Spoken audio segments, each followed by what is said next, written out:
This is the theme song of the episode. Alright. I am in a unique situation.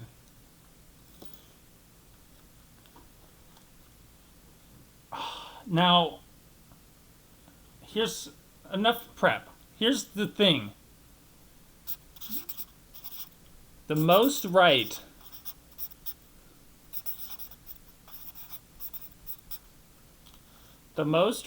comma, ever. After one game of the NBA Finals,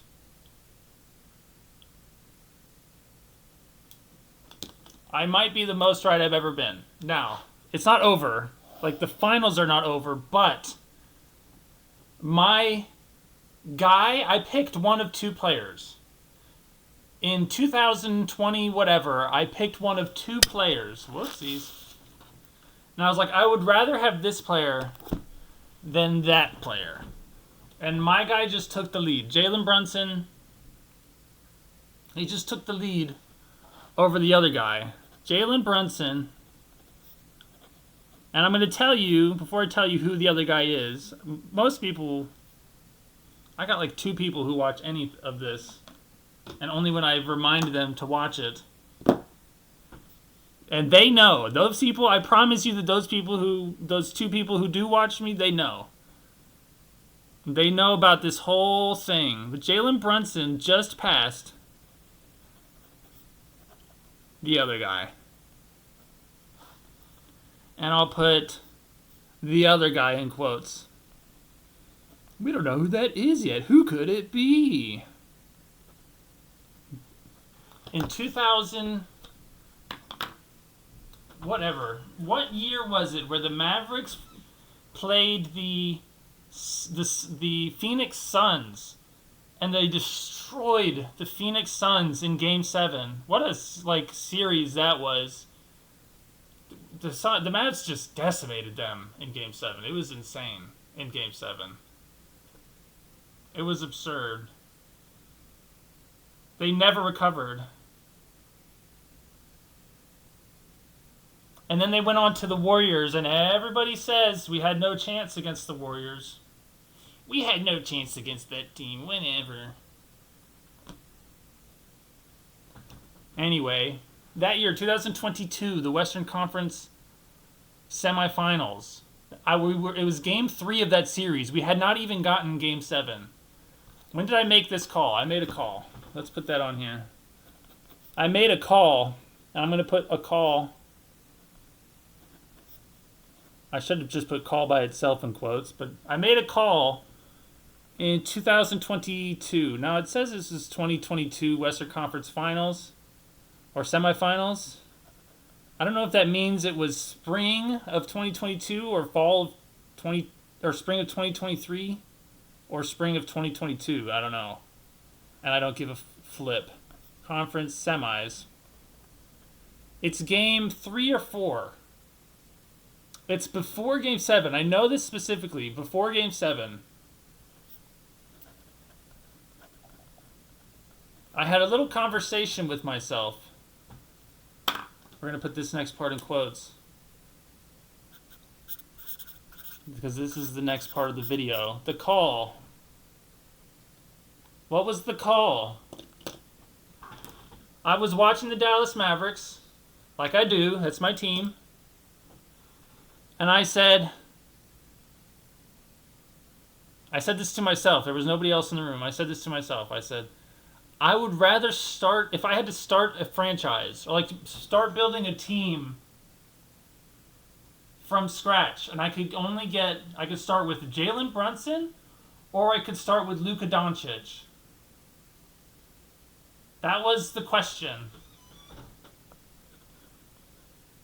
The question. Boom, we're putting that, boom. No, that's not parentheses, colon. Luka or Brunson? Luka or Brunson, that's the question here. We're Battlefield Earth on these angles here.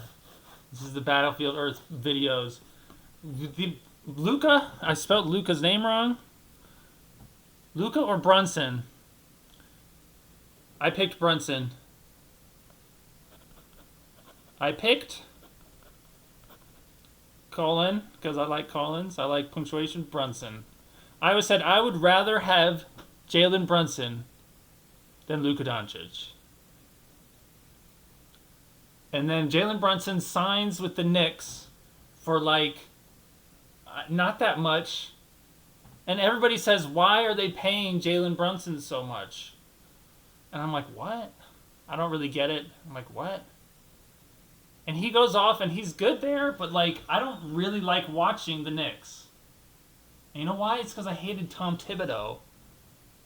Tom Thibodeau sucks. So this most right I've ever been. I picked Brunson. I said I would rather have Brunson. And you know what? You could take everything Brunson did. No, you could take everything Doncic did in his 5 finals games. Take all of Doncic's 5 finals games.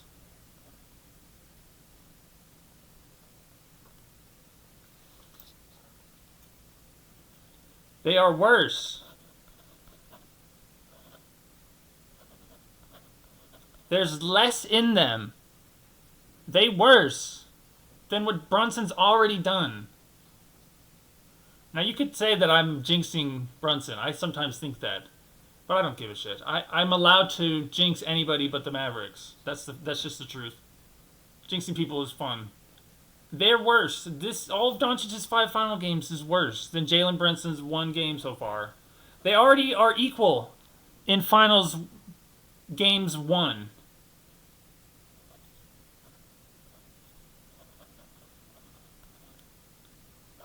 And you know what Jalen Brunson said? He said, I could have played better.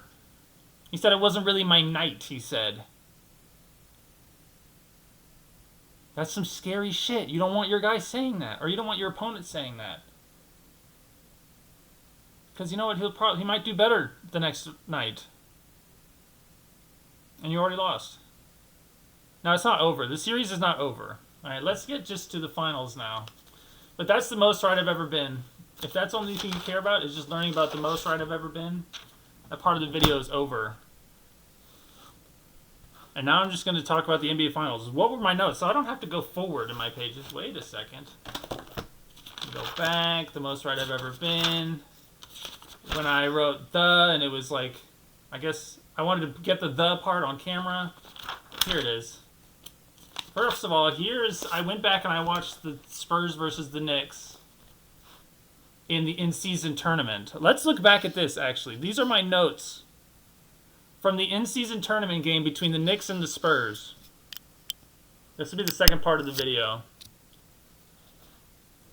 Alright, number 1, OG Anunoby was killing Harper. Now, when I took these notes, all I did was write down what I saw. I didn't, make any, big game plan stuff is hard to see in basketball. Like, overarching coaching decisions and stuff are difficult to see compared to most sports. But this is just what I saw. I saw OG Anunoby played really well in the Spurs versus Knicks thing. Did he do that today? Yes. OG was really good. That 3 he hit over Wemby, the way he responded to that, hitting that 3 was like, it was like, oh, okay, wait. I can just jab step this dude. He might be 9 feet tall, but the jab step works just like on anybody. He just jab stepped Wemby. Wemby wasn't happy about that. That's not a good look. So OG, he did play well. And specifically in this game, he was killing Harper. Did that happen? I'm putting this up here. I'm putting this up here because somebody's going to see this as they're scrolling through the in-season championship game.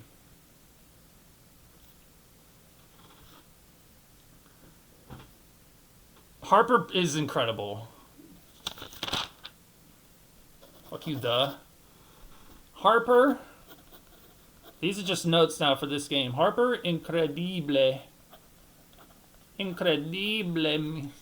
Oh, mi amore. Harper's the GOAT. Yeah, dude. First of all, Vassell and Castle shot threes like they did during the regular season, which is not good for the Spurs. Now, like, they didn't shoot bad. Castle got kind of clamped. Who even guarded Castle today? I think it was OG Didn't, or was it, fuck. Harper, incredible. Can we let's focus on one topic at a time. How about that? Harper, incredible. Incredible. That kid is the GOAT. Sorry, I say that a lot. Harper, really good. Towns. Let's talk about Towns. Coached, like, solid. I'm going to use the word solid. I think that's good for him. Towns, very solid. Very solid. You know what I love to see from Towns? I love to see when they get the ball on the three-point line or whatever, and then Towns looks at who's guarding him and is like, wait a second. I don't have to do any thinking. We don't have to do any thinking. Let's talk Towns. I don't give a shit. Towns! Let's talk Towns in detail. Didn't overthink anything. Didn't overthink once. And you know what another word that's really close to overthink is hesitate. When Karl Anthony Towns saw a guy guarding him and saw that it wasn't Wemby, he was like, wait a second. Boom, I'm going in every time. Wemby, I am attacking. We are all attacking like crazy when you're not there. And instead of that being like, dang it, why are we only attacking when Wemby's not there? The Knicks came out and they said, that's what we're doing. Coach. Coaching. Why did I do it like that? Coaching. Boom. Because that's part of what Towns was doing. Towns is the premier evidence of this coaching decision being made by the coaching staff of the Knicks. We're going to destroy this team when Wemby's not there. We do not have anybody there when Wemby's not there. When Wemby's there, sure. But, like, when Wemby's not there... And it's not that they, like, won the whole game because of that. But they were the first team to look at it in that way. They were the first team to look at it like, we're okay with this. This actually makes us better. We're not hesitating anymore. When Karl Anthony Towns saw Julian Champagnie on him, he was like, why would I ever shoot a three? That's what we've always wanted from Karl Anthony Towns. You shoot the three when they have their center on you and he's barely up there. That's when you shoot the three, Towns. You don't force it. That's not your offense. Your offense is attacking mismatches. So Towns killed it. The coaching killed it. And Brunson, we already talked about it. He's already surpassed, for me at least, in terms of like how good their careers have been. I already put Jalen Brunson above Doncic now. Like already. And I know Doncic fans are like, oh my God, I've never been a fan of... Here's another video I'm working on. HHR Productions presents... I already recorded this. The Luka Doncic Hater Manifesto. Quitter? Quitter, question mark? Quitter in the versus the Warriors? Quitter versus the Celtics? I know somebody who thought we could win. I know two people at least, for a fact, I know thought we could win those series against the Warriors and the Celtics. I know two people for a fact. Me is one. There's a lot of people I think they could do it. They knew they could win. They thought they could win. Like Jason Kidd believed in them. Nico Harrison believed that they could win that series. He didn't understand why we couldn't win that series. We could have won that series, except Luka Doncic got slapped in the face by Kristaps Porzingis in first quarter of game one, and was just a little baby the whole... Okay, Stop. We don't want to do this. Towns, focus. It's about focus, okay? I was gonna write that, but then I didn't write it. What else happened? We already talked about Brunson. Dude, Brunson. He did to the Spurs what he was doing to the Cavs in Game 1 of the conference finals. Brunson, I am going to talk about Brunson more. Brunson killing them. Killing them. He's just being like, do whatever you want. I'm going to attack, and I'm going to get... He's so good. He is killing it. I'm going to add the second B. Brunson is out there killing it, man. I was right. I said that in 2002. And he was like a backup that people were like, he only is scoring this much because like we're already ahead because Luka spends all his energy in the first half. And then Brunson comes in and spends all his energy in the second half. That kind of was a good combo. Except there's no way we could have beaten the Warriors. Ime Udoka. Was Ime Udoka the head coach of the Celtics when they lost to the Warriors? He won 2 games against that Warriors team. He won the first 2 games, and then guess what? Kerr out-coached him for the last 4. But Luka couldn't win 2 games. This is just turning into a Luka rant. That guy sucks. Luka Doncic, hate a manifesto. He sucks. Brunson, killing it. Hart playing great. Alvarado is playing amazing. Wemby,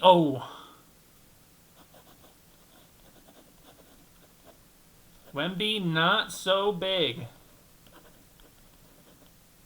Looking. And you know why? It's not because like, this is not a metaphor. This is not a metaphor for like, he played small. No, he's just standing next to Mitchell Robinson instead of Chet Holmgren and Isaiah Hartenstein.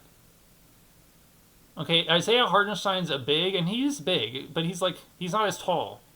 Mitchell Robinson is like almost as tall as Chet. I mean, not Chet. As Wemby. And he's way bigger. Wemby doesn't look as big. And the difference is Chet versus Mitchell Robinson. I'm just going to call him Robinson because Robinson's a great name. Chet versus Robinson. This is why Wemby doesn't look so big, is because Mitchell Robinson is ginormous compared to Chet. Chet has this, he's got thinner shoulders than me. Okay? And I'm thin. I'm thin and not athletic. He's like athletic. He's like a professional basketball player. And I have wider shoulders than Chet Holmgren. It freaks me out. It's like the only person in sports history, aside from like some racers who aren't very good even. That's it. Chet Holmgren, and then some racers who aren't very good, and then me, and then all the rest of sports history. Do you understand? So Chet, this is a big difference. Robinson is really good. Robinson is good. I don't care that he's the worst free throw shooter of all time. He goes out there, he makes smart plays, he's good on offense, he's good on defense, he attacks, he's physical, he doesn't foul too much, he's not an idiot. He's really good, he's got good chemistry, the team loves him. Is there anything else to say about this series? Not this series. Game 1? Let's look at our notes. Let's just finish this real quick. I didn't even really pay attention to who was on who. Cornette started. That was one of the big things in this game. Wemby did not start the game. This was back when he was like coming back from injury, which was a good excuse. It didn't help this time. Towns, I'm going to rewatch this Knicks game right now. Towns was playing well. Injured, then he came back. He came back after that. Towns was playing well in that game too. Let's talk about Towns' arc. We're going back. Towns' arc. Because this is an interesting little... Towns' coaching arc. And his arc. My impression of Karl Anthony Towns when I first saw him playing basketball was that he looked gangly. That he looked like he was not like comfortable. He wasn't used to how tall he was or something like that. He wasn't in tune with his body yet, and he hadn't just come into tune with it naturally over time because he was like still getting big. It was still a new body to him. Wemby didn't have that issue. Wemby has been like monk training since he was 6 or whatever. He is in tune with his body as it changes. Towns didn't do that. He came into the league on the Minnesota Timberwolves, which is not really an adult team, in my opinion. Wolves, not adult team. Wolves. We're going to put Wolves, just to make it official, not adult. Who's the adult in the room for the Wolves? That one old guy, Connolly or whatever? Dude, slow-mo? Anthony Edwards is a baby, especially back when Towns was on the team. It's been a couple years. Right now, he's more of an adult, for sure. But back in these days, it was like Anthony Edwards, who was a baby Anthony Edwards, and it was Rudy Gobert, pre-having a kid Gobert. And Gobert's still an asshole, but he was more of an asshole before he had a kid. He actually wasn't as big of an asshole this year, which was great.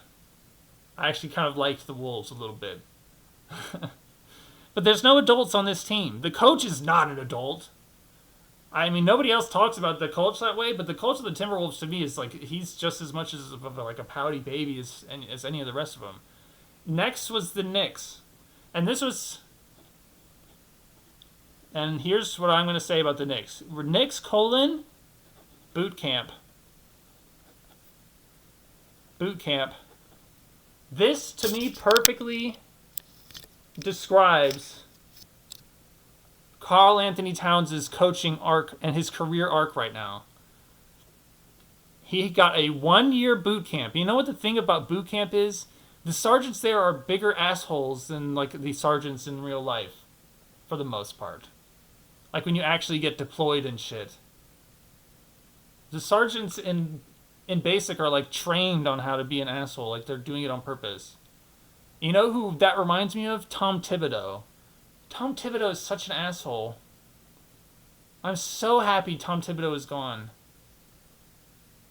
I'm going to be a Knicks fan, I think, for as long as Mike Brown is there. Because I was already a Knicks. I was literally telling kids, when Jalen Brunson moved to the Knicks that first year, I was telling kids that I worked with in elementary schools. Like a kid would come up to me with a LaMelo Ball jersey and be like, I'd bring up the subject of basketball. And I'd be like, is that your favorite player? And he's like, yeah. He's like, who's your favorite player? And I'm like, Jalen Brunson. And they're like, who's that? Like, he plays for the Knicks. But then the second year, I was just like, I can't watch this team because I hated Tom Thibodeau. But it's what Towns needed. He needed 1 year of Tom Thibodeau. And then Mike Brown. I know I put the Knicks on there. But that was after the big switch. Brown, like a real commander. A real commander. Like, he's doing real coaching. I don't want to call him a commander because, ASAB and all that crap. But he's not an asshole. He's doing well. He's been killing it. Karl Anthony Towns has evolved so much in this playoffs. It looks like what happened was Mike Brown came in and was like, the regular season, we're going to be like really serious about the in-season cup. And then, once we get to the playoffs, we'll start making bigger adjustments. Like, we'll make big adjustments to how we vibe once we get to the playoffs and we can like actually see how we do against the same opponent in back-to-back games. And so they like struggled early on in the playoffs, but then it's like, no, it clicked. Towns is now in, and Towns is killing it. Towns and Brunson is powerful right now. Towns, Brunson, Mitchell Robinson, OG Anunoby, Josh Hart, Mikal Bridges, Landry Shamet, these guys are cooking right now. Thank God I do not have to watch any more of Chet Holmgren. Let's end it with a little. We guys still got more subjects to talk about. Right now, I'm just ranting about anything though. Let's fix the camera. Thank the Lord. Praise be. Amen. Amen. Amen. Amen. Amen. Who do I not have to see anymore? No more Chet on my screen. Praise be to God, man. That was so hard to watch. Easily, like, the worst part about that whole series was just, like, having to see Chet. And just, like, having to watch this Greek tragedy of humiliation. It was like, he was like the antagonist from, oh my god. What's that Mozart movie? He's like the antagonist from the Mozart movie, man. I'm the god of mediocrity. He like murders Mozart. Fucking A. That's Chet, man. I don't want to watch that no mo. I could watch that movie one time and we're done. I forget what it's called and I don't care. No more Chet on my screen. Thank the Lord for that. Here's another thing. The Knicks crowd. Dude. You thought you were immune, San Antonio? No. No, you're not immune. They're chanting MVP in the first quarter. For Brunson. Because that's my dog. That's my goat. Brunson over Luka. I know, like I could be... I have absolved myself of all jinxing. I took a vow at the start of this year. I could be jinxing them, but I don't care. I took a vow at the start of the year that I wasn't allowed to say jinxing things about Cooper Flagg and the Dallas Mavericks. Okay, the year before that, the hell year, the one where we had Luka at the beginning and then traded him, that year, my prediction was Mavs in 3 to win the finals. So I kind of jinxed it pretty bad there. I could be jinxing it now. Like, Brunson could get hurt. I know I'm saying this, and you're like, stop saying it! But I actually don't. It's fine. Hear the trust in my voice. The faith in my voice. The Knicks crowd took him to town. I cannot believe people leave. I went to that one Super Bowl where the New England Patriots defeated the Atlanta Falcons. One of the pivot points of our universe.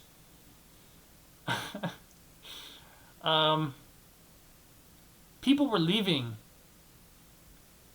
in the third quarter. Me and my dad were like the only ones not leaving in our little group. The rest of the group was like outside in the hallway taking pictures. And I was like, no, I'm watching the game. That one guy could get a turnover. I literally turned to my father and I said, that one guy on the team, I forget what his name is now because I've taken a vow against football. That one guy on the team is good at getting turnovers. That's what I said. And then what happened the next play? That guy on the Patriots got a turnover and it started. The Spurs crowd was leaving. Embarrassing, Spurs crowd. I thought you guys took pride in that shit. You're looking like the Miami Heat crowd. You're looking like the Miami Heat crowd, Spurs. Get your shit together. You're getting embarrassed. What's it going to be like in Madison Square Garden? The Spurs are going to get to Madison Square Garden and they'll be like, oh, so this is what a home crowd sounds like. Because fuck San Antonio.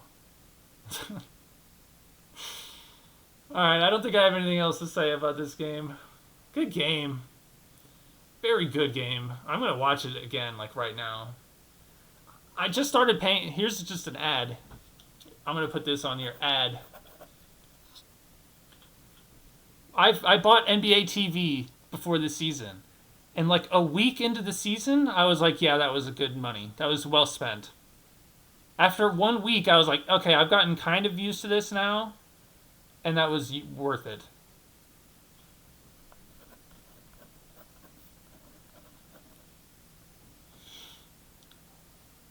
the same thing with this YouTube TV. Now I'm gonna drop YouTube TV. When is Wimbledon? If you're here for basketball, you can go. You can go. This video is 30 minutes long for basketball fans. Now I'm just gonna say some shit, and then be done in like a minute. But whenever Wimbledon is over, I might wait till Wimbledon. I think Jannik Sinner could have one of the most historic Wimbledons of all time. I think Jannik Sinner will win Wimbledon without dropping a set. That's what I think about Jannik Sinner. That's my prediction for Wimbledon. Wimbledon prediction. Let's put that in the video. Wimbledon prediction. Secret song. The secret song is only for people who are the real ones or whatever. We just stay too long. Wimbledon prediction. The basketball is over. Sinner doesn't drop a set. I think it's going to be Sinner's. I think it's going to be Sinner's tournament. And he's not going to drop a single set. It's going to be England. It's going to be closed roof more often. It's not going to be as hot. It's not going to be stupid fucking clay. Sorry. Sorry, but you know, I don't give a shit. He's going to like Wimbledon more. He's going to destroy it, Wimbledon. I might wait until then to end my YouTube TV. That's right, I got YouTube TV. And it took me like 1 week of the playoffs, and I was like, yeah, that was worth it. And they have like a special sports package that was like $55 instead of, you know, $80 or whatever. Sheesh. And you know what? I didn't watch it with Kyle. I didn't have Kyle complaining the whole time. Sorry, Kyle. Kyle's not getting to this point of the video. Kyle, if you get to this point of the video, text me and I will Zell you $5. I'll Zell you $5 just for texting me if you get here, Kyle. But you're not going to get here, Kyle. You're never going to see this. See ya.